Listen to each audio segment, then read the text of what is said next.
NATO allies have pledged not to desert Afghanistan despite a cut in US troops due next month.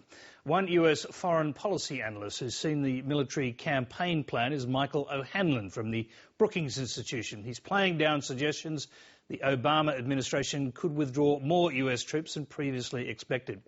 He says growing political pressure in Washington for a bigger drawdown is unlikely to sway the president. Adding to that pressure, a new congressional report criticises the way billions of dollars of aid money has been spent.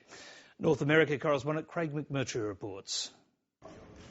A tiny protest at a Senate hearing on Afghanistan belies the growing concern in cash-strapped Washington about the military and economic cost of the war. Our current commitment in troops and in dollars is neither proportional to our interests nor sustainable in my judgment. After 10 years and billions of dollars, a congressional report's only added to the pressure, painting a bleak picture of how US aid money's been used. The two-year study found only limited evidence that spending on stabilisation programs is working. It says there's too much reliance on contractors and warns Afghanistan could suffer a severe economic depression when foreign troops leave. At a confirmation hearing for America's new ambassador to Afghanistan, US senators vented their frustration. From 2002 to 2010, we have spent $19 billion in assistance. $19 billion in assistance. And much of which is not sustainable is subject to endemic corruption.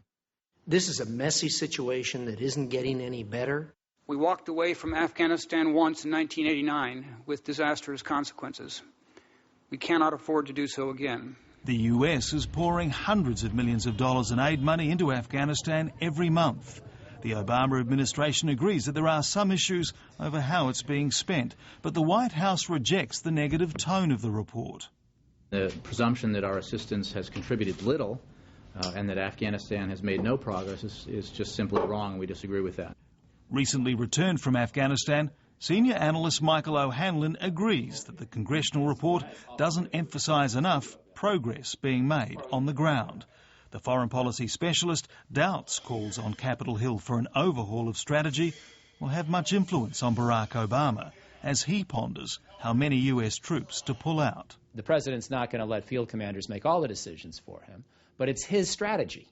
You know, we say it's McChrystal's strategy or Petraeus' strategy. It's Obama's strategy. He's the one that, having been given options by the military, chose one and put his presidency behind it.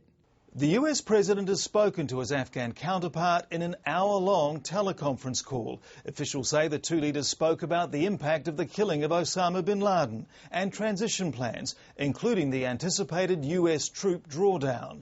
Michael O'Hanlon says Barack Obama has little room to move because his military plan already commits the bulk of US forces well into next year. I've seen the campaign plan in some detail. And without getting into classified details, everyone knows we don't have enough forces yet in the East.